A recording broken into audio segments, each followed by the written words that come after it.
Hello everyone, welcome to Entertainment Classes of Commerce, the ultimate destination for the commerce aspirants. Myself Tanu Garg, I have done my MCom, B.Ed, NET and JRF qualified and soon to be Dr. Tanu Garg. अगर आप commerce से related किसी भी exam की preparation कर रहे हैं या फिर आपको एक्सपर्ट गाइडेंस की नीड है तो आप सही प्लेटफॉर्म में आए हैं। हमारा मेन फोकस है आपको कॉम्पिटिटिव और ऑब्जेक्टिव बेस्ड क्वेश्चंस के बारे में बताना, वैल्यूएबल इन्फॉर्मेशन देना, आपको शॉर्ट टिप्स एंड ट्रिक्स बताना जिससे आप कॉम्प्लेक्स चीज़ों को ईजिली लर्न कर सकते हैं। सो लास्ट टॉपिक जो हम लोग ने पढ़ा था वो था मल्टीपल ऑब्जेक्टिव्स ऑफ बिजनेस के बारे में। एंड आज का जो टॉपिक है वो है हमारा classification of human and business activities.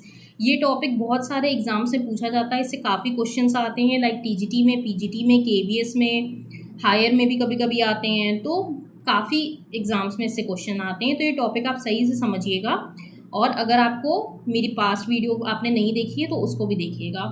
So let's move further. सबसे पहले ह्यूमन एक्टिविटीज़।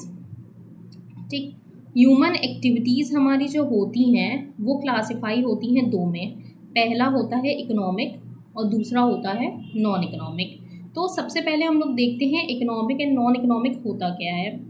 ठीक, इकोनॉमिक एक्टिविटी क्या होती है? Economic activity refers to an human activity which is related to the production and consumption of goods and services for the economic gain. कि economic activities हमारी वो activities होती हैं जो कि हमारे गुड्स के प्रोडक्शन से रिलेटेड, कंजम्पशन से रिलेटेड, डिस्ट्रीब्यूशन से रिलेटेड होती हैं और जिनका मेन ऑब्जेक्टिव होता है इकोनॉमिक गेन करना, दैट इज़ प्रॉफिट अर्न करना।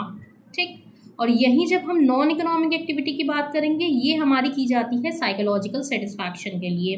Non economic activity is an activity perform gladly with the aim of providing services to others without any regard monetary gain. ठीक, यहाँ पे हमारा मॉनेटरी गेन नहीं होता, यहाँ पे सिर्फ और सिर्फ हमारा साइकोलॉजिकल सेटिस्फैक्शन होता है। जैसे कि हम लोग अगर एग्जाम्पल के फॉर्म में अगर समझना चाहें तो जैसे हमारी मदर हैं, ठीक, हमारी मदर क्या करती हैं, हमारे लिए खाना बनाती हैं। ठीक, तो उससे उन्हें क्या मिलता है? साइकोलॉजिकल सेटिस्फैक्शन मिलता है। क्या कोई मॉनेटरी गेन उनको होता है? नहीं होता है। ठीक, यहीं अगर वो किसी रेस्टोरेंट में बनाएंगी खाना जिसके बदले में उन्हें पैसे मिलेंगे तो उनका इकोनॉमिक गेन होगा, उन्हें पैसे मिलेंगे। ठीक, तो ये क्या हो जाएगी? इकोनॉमिक एक्टिविटी हो जाएगी। ठीक, तो बेसिकली डिफरेंस क्या होता है? सेम एक्टिविटी जो होती है, ठीक, तुम्हारी इकोनॉमिक और नॉन इकोनॉमिक एक्टिविटी में डिफरेंस कैसे आ जाएगा? अगर उससे मॉनेटरी गेन हो रहा है तो वो इकोनॉमिक एक्टिविटी है और मॉनेटरी गेन नहीं हो रहा है तो वो नॉन इकोनॉमिक एक्टिविटी है। ठीक, फिर मोटिव क्या हो जाता है हमारे इकोनॉमिक एक्टिविटी का? That is to earn money. ठीक, और नॉन इकोनॉमिक एक्टिविटी का मेन गोल क्या हो जाता है हमारा? Psychological satisfaction, social, out of love, affection and etcetera. ठीक, फिर अगर मनी के टर्म में मेजर करेंगे तो हमारी इकोनॉमिक एक्टिविटी को मॉनेटरी टर्म्स में मेजर किया जा सकता है, लेकिन नॉन इकोनॉमिक एक्टिविटी को हमारे मनी में मेजर नहीं किया जा सकता है। ठीक, क्योंकि ये साइकोलॉजिकल सेटिस्फैक्शन के लिए की जाती है, लव और अफेक्शन के लिए की जाती है।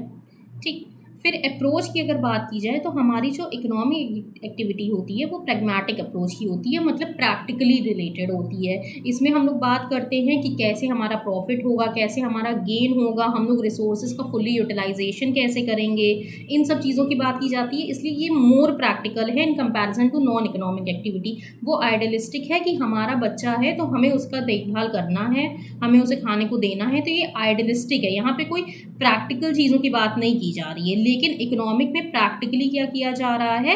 एम्प्लॉयमेंट दी जा रही है, रिसोर्सेज का एलोकेशन किया जा रहा है, बाइंग सेलिंग हो रही है, ये सब चीज़ें हो रही हैं। ठीक, फिर इकोनॉमिक एक्टिविटी का रिजल्ट क्या होता है? Results in the creation of wealth and the assets. ठीक, इसकी वजह से क्या होती है? हमारी वेल्थ क्रिएट होती है, हमारी एसेट्स क्रिएट होती है। हमारी जैसे हम प्रॉफिट अर्न करेंगे तो उसकी हेल्प से हम क्या कर सकते हैं? हम लोग एसेट्स परचेज कर सकते हैं, हमारी बिजनेस स्ट्रांग होगा, ये सब इफेक्ट होता है।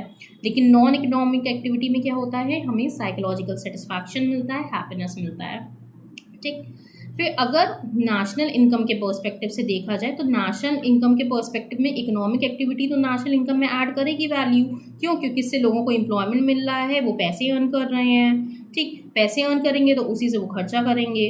ठीक, लेकिन नॉन इकोनॉमिक एक्टिविटी की अगर बात की जाए तो ये नेशनल इनकम में इफेक्ट नहीं करेगी क्योंकि ये बस साइकोलॉजिकल सेटिस्फैक्शन के लिए है, यहाँ पे कोई भी मॉनेटरी गेन नहीं हो रहा है। ठीक, समझ गए? तो इकोनॉमिक एक्टिविटी हो गई जो इकोनॉमिक गेन के लिए की जाती है और नॉन इकोनॉमिक एक्टिविटी हो गई जो साइकोलॉजिकल गेन के लिए की जाती है। ठीक है। फिर अब हम आगे बढ़ते हैं। तो हमने क्या देखा, ह्यूमन एक्टिविटीज़ को दो में क्लासीफाई किया गया, economic activity, non economic activity. अब इकोनॉमिक एक्टिविटी के अंदर भी तीन चीज़ें आ जाती हैं, बिजनेस, प्रोफेशन एंड एम्प्लॉयमेंट।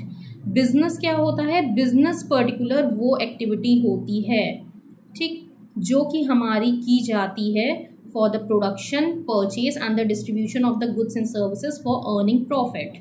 ठीक, यहाँ पे क्या होता है, गुड्स एंड सर्विसेज का प्रोडक्शन होता है, डिस्ट्रीब्यूशन होता है, और मेनली फोकस क्या होता है, प्रॉफिट अर्न करना। लेकिन जब हम प्रोफेशन की बात करते हैं, प्रोफेशन में हमें चाहिए रहती है special knowledge. It is an activity which require a special knowledge and skills which is applied by the individuals. ठीक, वो होता है हमारा प्रोफेशन। जैसे पर्टिकुलर डॉक्टर है, तो डॉक्टर क्या करेगा, वो MBBS की डिग्री लेगा, ठीक, उसके पास क्या होगी, स्पेशल नॉलेज होगी जो हमारे पास नहीं होगी, ठीक, जिसको कौन देखेगा, मेडिकल काउंसिल ऑफ इंडिया देखेगा। वैसे ही अगर फॉर एग्जांपल हमारा लॉयर हो गया, लॉयर के केस में क्या होगा, वो क्या करेगा, LLB की डिग्री लेगा, उसके पास लॉ की स्पेशल नॉलेज होगी, जो भी देखता है हमारा बार काउंसिल ऑफ इंडिया देखता है, ठीक। फिर हमारी आ जाती है एम्प्लॉयमेंट। एम्प्लॉयमेंट बेसिकली क्या होता है, it is a activity is in which a person give service to another person in return for a salary और द वेजेस और अ मॉनेटरी गेन। जैसे क्या किया जा रहा है, हम किसी के लिए काम कर रहे हैं, ठीक, एक पर्टिकुलर एम्प्लॉई है, वो काम कर रहा है किसी और के लिए, which is known as the employer, उसको वो सर्विसेज देगा, उसके बदले में वो एम्प्लॉयर क्या करेगा, उसको सैलरी या फिर वेजेस देगा, ठीक। अब हम लोग क्या करते हैं, बिजनेस, प्रोफेशन और एम्प्लॉयमेंट में डिफरेंस पढ़ते हैं, क्योंकि इससे क्वेश्चंस आते हैं और बहुत इंपॉर्टेंट टॉपिक है ये, ठीक। सबसे पहला बेसिक क्या हो जाता है, मोड ऑफ एस्टैब्लिशमेंट। बिजनेस में क्या होता है, entrepreneurs decision and other legal formalities if necessary. Entrepreneur का डिसीजन जो होता है वो मेन होता है, उसी के दिमाग में आइडिया आता है कि बिजनेस उसे स्टार्ट करना है कि नहीं। यहाँ पे entrepreneur is the main person.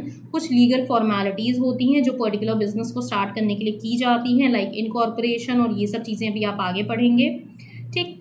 लेकिन जब प्रोफेशन की बात की जाती है, it is a membership of a professional body, ठीक। जैसे मैं यहाँ पे मैंने आपको बताया था, medical council of India, bar council of India, ठीक। फिर आपको या तो सर्टिफिकेट ऑफ प्रैक्टिस बेस में मिलता है, ठीक।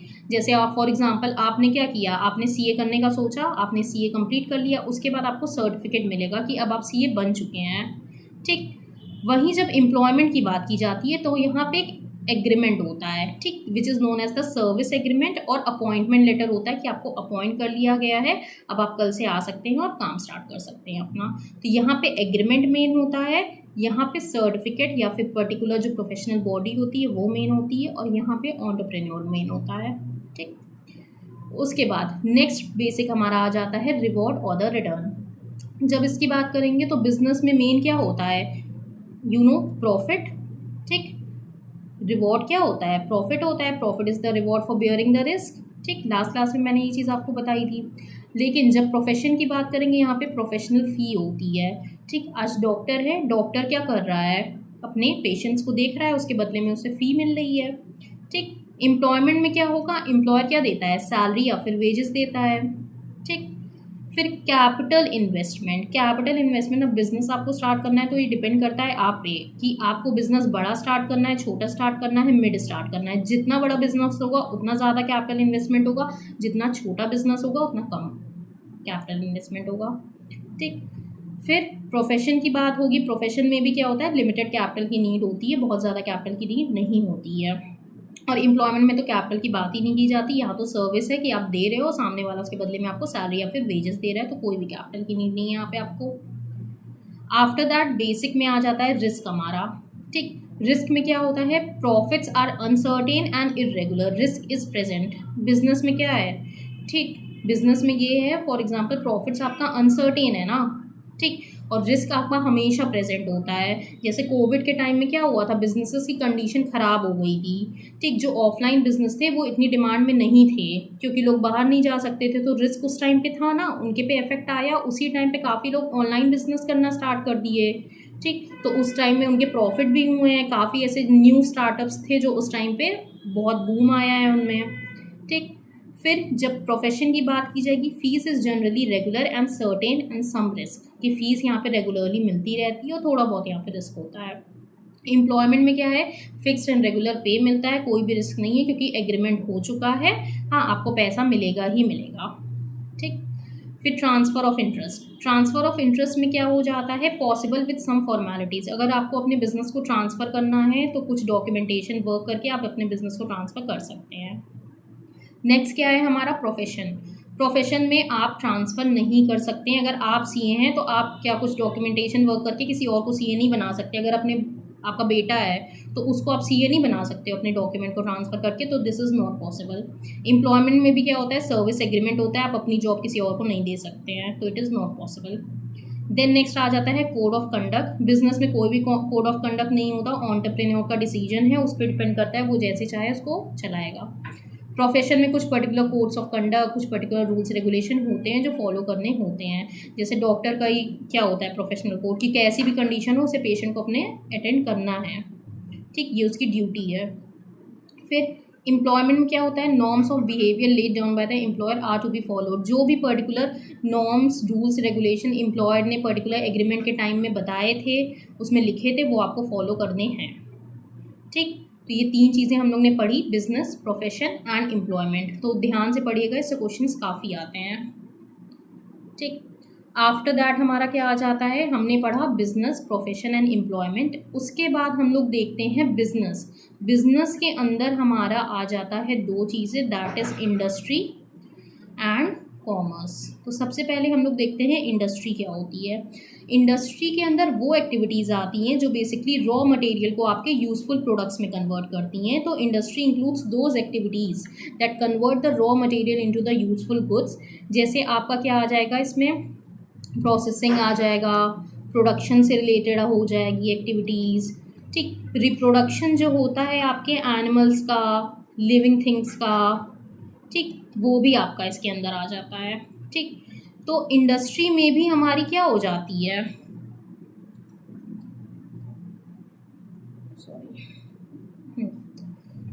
इंडस्ट्री भी हमारी क्या हो जाती है, इंडस्ट्री में भी 2 तरीके के हो जाते हैं गुड्स।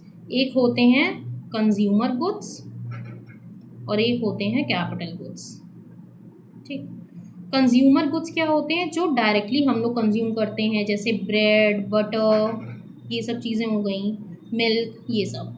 लेकिन कैपिटल गुड्स में क्या हो जाएंगे, ये पर्टिकुलर आ जाती है इसमें मशीन्स, जो कि यूज़ की जाती है फर्दर प्रोसेसिंग के लिए। ठीक, तो 2 तरीके के हो गए, एक हो गया कंज्यूमर गुड्स, दूसरा हो गया कैपिटल गुड्स। कंज्यूमर गुड्स जो हम डायरेक्टली कंज्यूम करते हैं, लाइक ब्रेड, बटर, मिल्क, ये सब हो गया। कैपिटल गुड्स वो गुड्स होते हैं जैसे मशीन हो गई, which are further used in the production process. Okay, ठीक, ये थोड़ा बेसिक था, इससे ठीक ठीक आते हैं, बहुत क्वेश्चन नहीं आते। मेन जो आता है इंडस्ट्री, मैंने आपको बताया क्या होता है। ठीक, फिर उसके अंदर 3 चीज़ें आती हैं, प्राइमरी इंडस्ट्री, सेकेंडरी इंडस्ट्री और टर्शरी इंडस्ट्री। 3 तरीके की इंडस्ट्री होती हैं। ठीक, तो सबसे पहले हम लोग देखते हैं प्राइमरी इंडस्ट्री। ठीक, प्राइमरी इंडस्ट्री क्या होती है, इसके अंदर पर्टिकुलर ऐसी इंडस्ट्रीज जो हमारे एक्सट्रैक्शन से रिलेटेड होती हैं या फिर हमारे reproduction of the living things और द एनिमल से related, that is genetically related होती हैं। ठीक, वो हमारी आ जाती हैं प्राइमरी के अंडर। लाइक जेनेटिक में हो गया poultry, plantation, trees, cattle, breeding, fish hatchery, pisciculture. You must be thinking pisciculture क्या होता है, तो पिशीकल्चर मैं आपको बता दूं, जब आप पॉन्ड्स में ग्रोइंग फिशेस इन पॉन्ड, तो यहाँ पे आप क्या कर रहे हो, आप क्या कर रहे हो, ग्रो कर रहे हो पॉन्ड में फिशेस। ठीक, उसके बाद आप उसे निकाल रहे हो, तो वो आपका क्या हो जा रहा है, जेनेटिक के अंदर आ जा रहा है। Sapling of plant, animal husbandry, vegetables, ये सब क्या हो जाएंगे, जेनेटिक का पार्ट। बेसिकली ऐसी चीज़ें जो आप एक तरीके से रिप्रोड्यूस कर रहे हो, वो आ जाएगी आपकी जेनेटिक के अंदर। वही जब हम एक्सट्रैक्टिव की बात करेंगे, एक्सट्रैक्टिव में क्या हो जाता है, ऐसी चीज़ें जो एक्सट्रैक्शन से रिलेटेड होती है। जैसे आप क्या कर रहे हो, आप पर्टिकुलर माइन से आप क्या कर रहे हो, गोल्ड निकाल रहे हो फॉर एग्जांपल, या माइन से आप कोल निकाल रहे हो, तो माइनिंग हो गई। एग्रीकल्चर में भी क्या होता है, आप क्या करते हो कि एक खेती है, उसमें क्या कर रहे हो आप, जैसे आलू लगा है तो आलू आप निकाल रहे हो, उससे एक्सट्रैक्ट कर रहे हो। ठीक, क्वेरीज हो गई, फिशिंग हो गई, फ़िशिंग कैसे हो जाएगा? फ़िशिंग एक याद रखिएगा, कंफ्यूज मत होइएगा, जो फ़िशिंग होती है वो आपकी एक्सट्रैक्टिव के अंदर आती है, लेकिन जो फिशिकल्चर होता है वो जेनेटिक के अंदर आता है। डिफरेंस क्या है? फ़िशिंग में क्या है, आपने क्या की, रॉड डाली, आपने फिशेज उससे निकाल दी, आप एक्सट्रैक्ट कर रहे हो, आपने उसे ग्रो नहीं किया है उसमें। लेकिन जेनेटिक में, फिशिकल्चर के अंदर आप पॉन्ड्स में फिशेज ग्रो कर रहे हो। ठीक, फिर फार्मिंग आ जाती है, लम्बरिंग, हंटिंग, टिम्बर कटिंग, ये सब आपका आ जाता है एक्सट्रैक्टिव के अंदर, कि आप इसमें एक्सट्रैक्ट करके निकाल रहे हो, किसी चीज़ से खोद के निकाल रहे हो। ठीक, ग्रो नहीं कर रहे हो। फिर आपकी नेक्स्ट आ जाती है सेकेंडरी। सेकेंडरी में क्या हो जाता है, the things which are extracted और genetic in the primary industry that are use as a raw material in the secondary industries. ठीक, जो आपने यहाँ पे एक्सट्रैक्ट किया है और जो यहाँ पे जेनेटिक है वो as a raw material use किया जाता है सेकेंडरी इंडस्ट्रीज़ में। ठीक, इसलिए सेकेंडरी इंडस्ट्री में दो आ जाती है, दैट इज़ ऐसी चीज़ें जो मैन्युफैक्चरिंग से रिलेटेड होती है या फिर कंस्ट्रक्शन से रिलेटेड होती है। ठीक, मैन्युफैक्चरिंग में आ गया एनालिटिकल। एनालिटिकल में क्या हो जाता है, पर्टिकुलर किसी चीज़ को आप छोटे छोटे पार्ट में डिवाइड कर रहे हो। ठीक, जैसे फॉर एग्जांपल चॉकलेट है, चॉकलेट को आप ऐसे छोटे छोटे पार्ट्स में डिवाइड कर रहे हो। ठीक, तो इसमें क्या हो जाता है, फॉर एग्जांपल सपोज जैसे आपका क्या है, ऑयल है। ठीक, उसको आपने क्या किया, उससे आपने एनालिटिकल प्रोसेस करके उससे आपने पेट्रोल निकाला, डीजल निकाला। ठीक, तो उसको एक तरीके से क्या किया, छोटे छोटे पार्ट में डिवाइड कर दिया, उससे हम लोग ने बहुत चीज़ें निकाल दी, पेट्रोल भी निकाल दिया, डीजल भी निकाल दिया। ठीक, तो मल्टीपल चीज़ें निकाल दी हमने। फिर आ जाता है हमारा प्रोसेसिंग।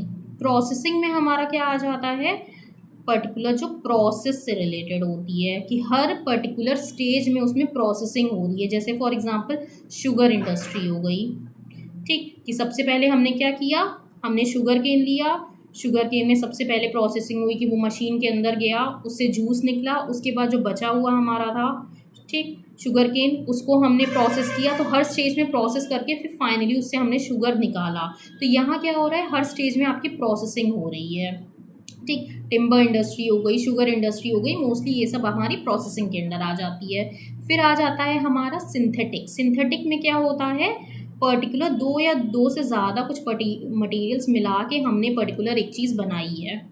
ठीक, जैसे फॉर एग्जांपल हमने क्या किया, हमें फॉर एग्जांपल कॉस्मेटिक बनाना है। कॉस्मेटिक में हमने वेरियस केमिकल्स लिए, पाउडर्स लिए, लिक्विड लिया, तो दो तीन मटेरियल हमने मिक्स करके कॉस्मेटिक बनाया। या पेंट हो गया हमारा, तो पेंट बना रहे हैं हम, तो कुछ भी चीज़ें बना रहे हैं जो दो या दो से ज़्यादा मटेरियल्स का यूज़ करके हमने जो चीज़ बनाई है। तो याद रखिएगा, एनालिटिकल और सिंथेटिकल को आप साथ में कर सकते हैं। एनालिटिकल में क्या होता है, किसी चीज़ को छोटे छोटे पार्ट में डिवाइड करना, और यहीं जब सिंथेटिक की बात करेंगे तो उसमें क्या होता है, जो छोटी छोटी चीज़ें होती हैं उसको मिला के पर्टिकुलर एक चीज़ हम बनाते हैं।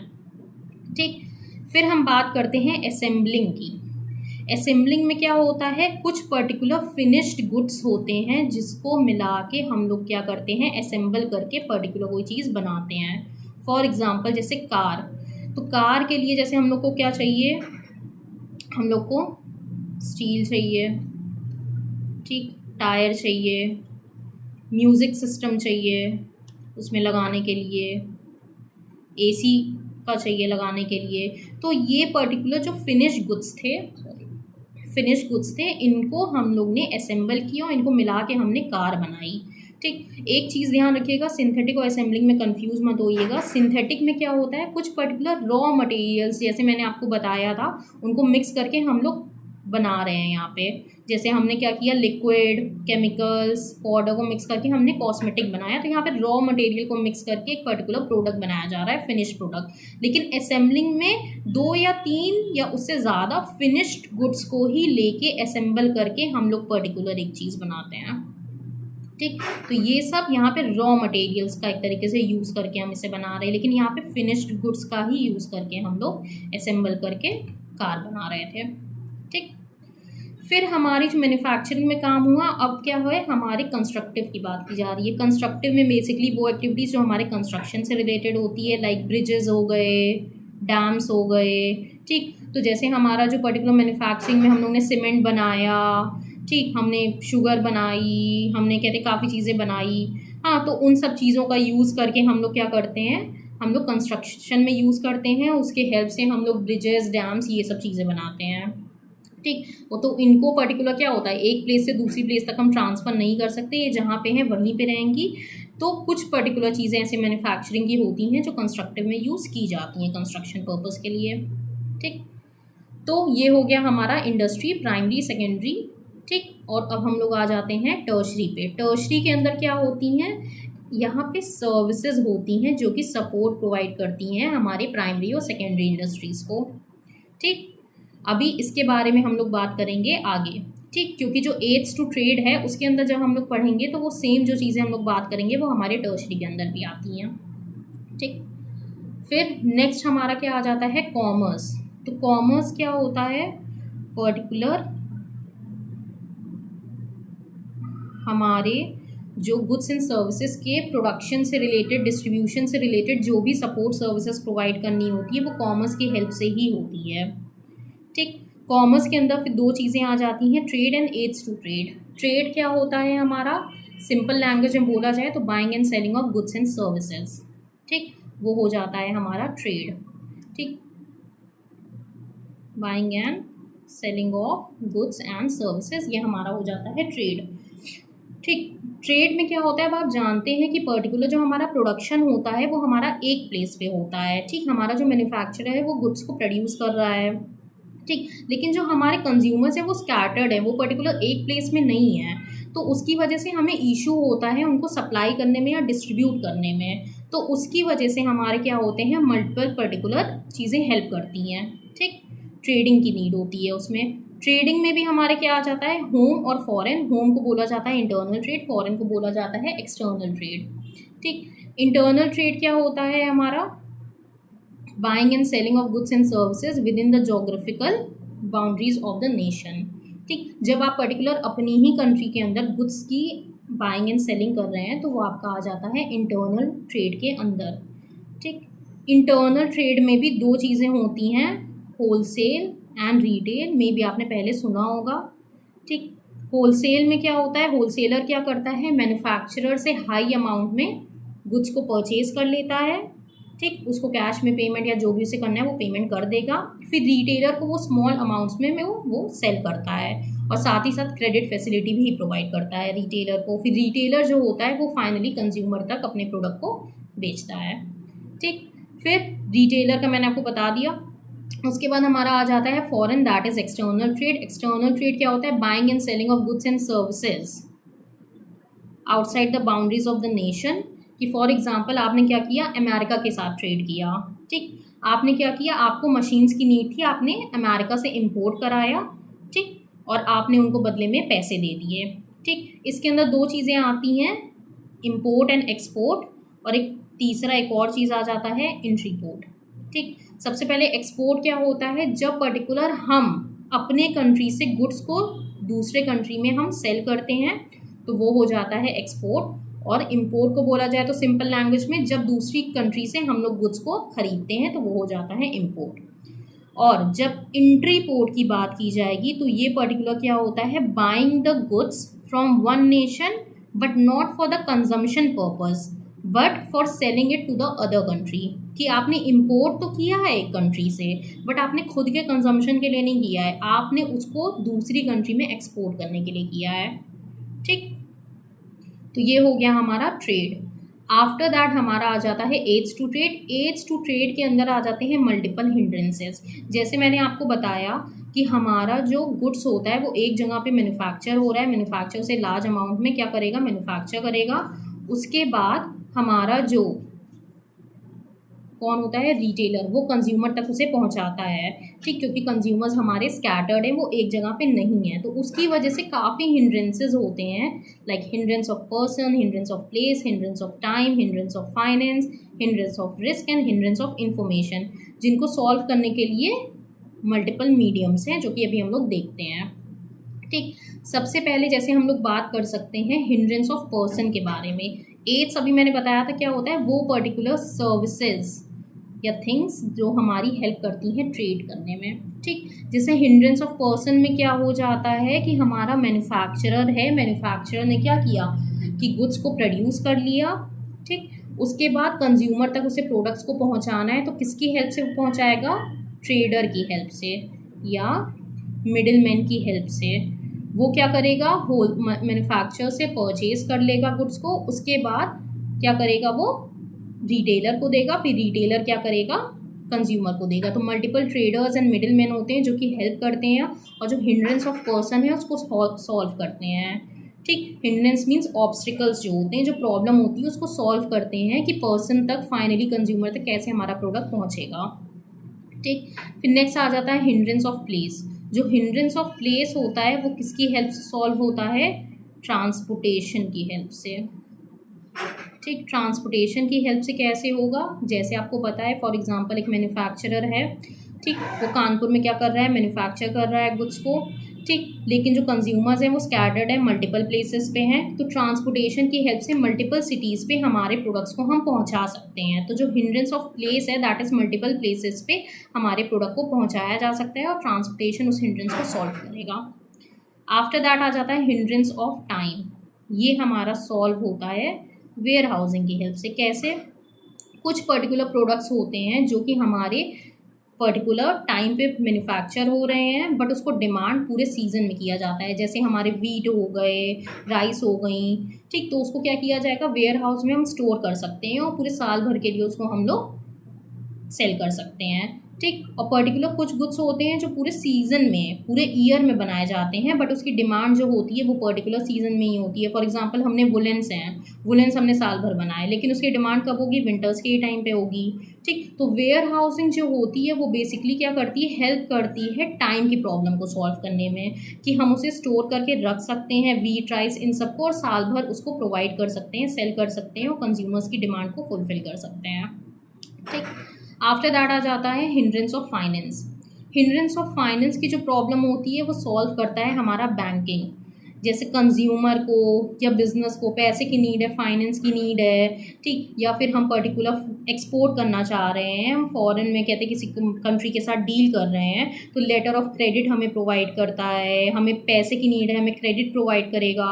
ठीक, आजकल तो यूपीआई और ऑनलाइन पेमेंट्स का भी यूज़ होने लगता है, तो बैंकिंग की हेल्प से क्या होता है, एक बायर क्या कर सकता है, सेलर को पेमेंट कर सकता है। ठीक, तो जो प्रॉब्लम ऑफ फाइनेंस होती है उसको कौन से सॉल्व करता है, बैंक करता है। फिर आ जाता है hindrance of risk. Hindrance of risk की प्रॉब्लम कौन सॉल्व करेगा, इंश्योरेंस कंपनीज।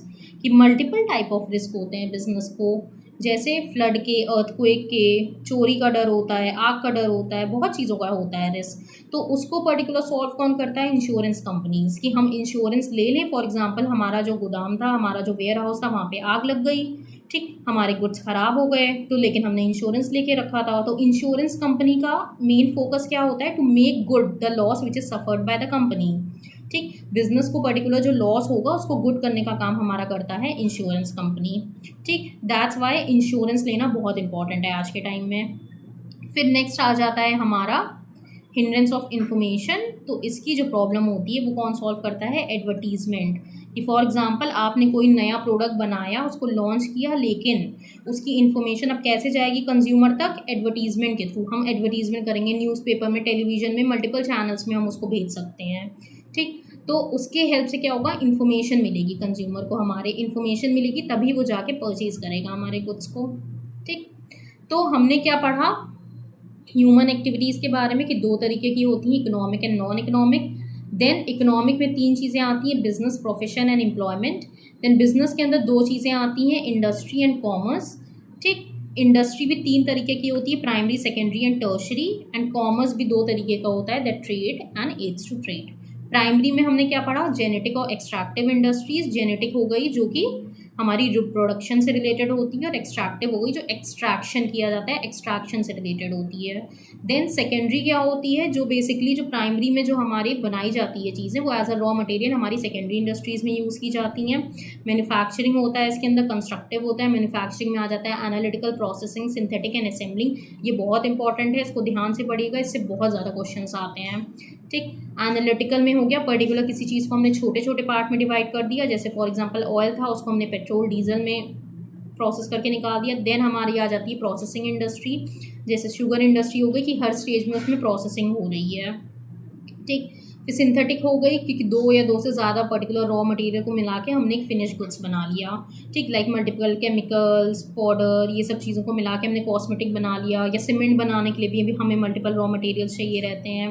फिर आ जाता है असेंबलिंग, इसमें दो या दो से ज़्यादा हम लोग फिनिश गुड्स को मिला के हम लोग पर्टिकुलर एक नया फिनिश गुड्स तैयार करते हैं। जैसे हमने कार बनाई है तो उसमें स्टील, टायर, म्यूज़िक, AC, ये सब चीज़ें चाहिए, इनको मिला के हमने कार बनाई है, ठीक। फिर हमारी आ जाती है टर्शरी इंडस्ट्रीज़ जो सपोर्ट सर्विसेज प्रोवाइड करती हैं हमारी प्राइमरी और सेकेंडरी इंडस्ट्रीज़ को। इसको एड्स टू ट्रेड भी बोला जाता है, ठीक।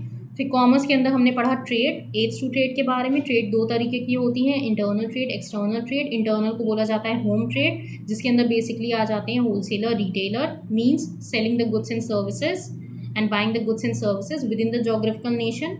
एंड इन एक्सटर्नल ट्रेड हो गया buying and selling of goods and services outside the boundaries of the nation. इसके अंदर भी दो आते हैं, export import and entry port. Export simple, जब हम लोग अपने यहाँ से गुड्स हम लोग दूसरी कंट्री को सेल करते हैं, और इम्पोर्ट होता है जब पर्टिकुलर दूसरी कंट्री से हम लोग गुड्स को बाई करते हैं। एंड एंट्री पोर्ट होता है जब पर्टिकुलर किसी कंट्री से हमने गुड्स परचेज किए but for not the self consumption but it's selling to the other country.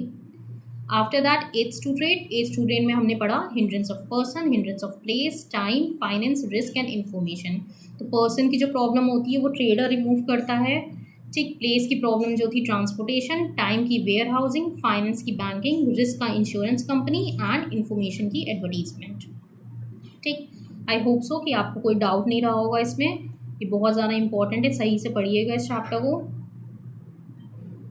उसके बाद हम लोग करते हैं अब रिवीजन सेशन, जिसमें सबसे पहले हम लोग क्वेश्चन के बारे में बात करेंगे। पहला क्वेश्चन क्या है, जैसे मैंने आपको बोला था ये आ चुका है DSSSB PGT में, ठीक।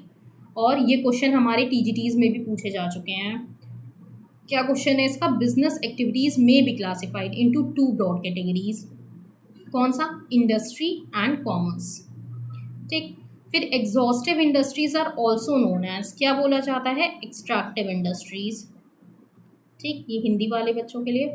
फिर which of the following can not be classified as auxiliary to trade, कौन सा होता है हमारा इसमें, माइनिंग होता है, ठीक। बाकी ट्रांसपोर्ट, वेयर हाउसिंग, इंश्योरेंस हमारे auxiliary that is aids to trade के अंदर आते हैं। Which of these are not included in the tertiary industry, कौन सा नहीं आता टर्शरी सेक्टर के अंदर हमारा, एग्रीकल्चर, बैंकिंग, इंश्योरेंस, ट्रांसपोर्ट, ये सब आते हैं। Which of these is a primary sector, primary sector कौन सा इसमें होगा, पोल्ट्री फार्मिंग हो जाएगा। विच of these is a secondary sector, तो हमारा एनिमल हस्बेंड्री तो होगा नहीं, ना ट्रांसपोर्ट होगा, ना फॉरेस्ट्री, मैन्युफैक्चरिंग सेक्टर हो जाएगा इसका आंसर, क्योंकि मैंने बताया था दो में आता है, मैन्युफैक्चरिंग एंड कंस्ट्रक्टिव में। फिर which of the following is not an economic activity, कौन सी इकोनॉमिक एक्टिविटी नहीं होगी, ठीक। Painting for the self use, ठीक, खुद के लिए जब हम पेंटिंग करेंगे तो that is a psychological satisfaction, वो हमारी नॉन इकोनॉमिक एक्टिविटी है, इकोनॉमिक नहीं है। Then which among the following is a non economic activity, charity हमारी नॉन इकोनॉमिक एक्टिविटी है। फिर which of the following belongs to the primary industry, primary industry के लिए कौन सी आ जाएगी, manufacture of steel, manufacturing of cement, ये तो सेकेंडरी में आएगी। ऑयल रिफाइनिंग, ये भी हमारी आ जाएगी सेकेंडरी में। फिर हमारी आ जाती है माइनिंग ओर, ये हमारी प्राइमरी के अंदर आ जाएगी, क्योंकि इसमें एक्सट्रैक्शन किया जा रहा है माइन से। The industry which combines various ingredients into a new product is known as, इसका आंसर क्या होगा, ऐसी इंडस्ट्री जिसमें वेरियस इंग्रेडिएंट्स को मिला के एक नया प्रोडक्ट बनाया जा रहा है। यहाँ पे ध्यान दीजिएगा, इंग्रेडिएंट्स की बात की जा रही है, तो क्या हो जाएगा, सिंथेटिकल इंडस्ट्री। असेंबलिंग में कंफ्यूज मत होइएगा, क्योंकि इंग्रेडिएंट की बात की जा रही है, दैट इज रॉ मटेरियल की। Then cattle breeding farm, poultry farm, fish hatchery, fish hatchery मैंने आपको बताया था क्या होता है, come under which type of industry, तो ये आ जाती है जेनेटिक इंडस्ट्री के अंदर। The service of commerce which provide protection to the businessman is called, protection कौन देता है रिस्क से, insurance. Ethics are more important in, business में तो होते नहीं है, कोड ऑफ कंडक्ट किस में सबसे ज़्यादा होता था, प्रोफेशन में ना, तो एथिक्स भी सबसे ज़्यादा उसमें होते हैं। मैंने आपको जैसे एग्जांपल दिया था कि डॉक्टर कैसी भी कंडीशन में हो, ये उसके एथिक्स हैं कि उसको अपने पेशेंट को डील करना ही करना है, ठीक। फिर economic activity which can be carried on without any minimum qualification is business, business आपका जब मन चाहे तब आप स्टार्ट कर सकते हो, कोई भी मिनिमम क्वालिफिकेशन की नीड नहीं है उसमें। Thank you for watching the video, please share, subscribe and like. Okay, अब नेक्स्ट हम लोग क्लास में बात करेंगे। नेक्स्ट टॉपिक हमारा क्या होगा, बिजनेस रिस्क के बारे में, उससे भी हमारे क्वेश्चंस आते हैं। ठीक, तो जल्दी मिलते हैं। Thank you.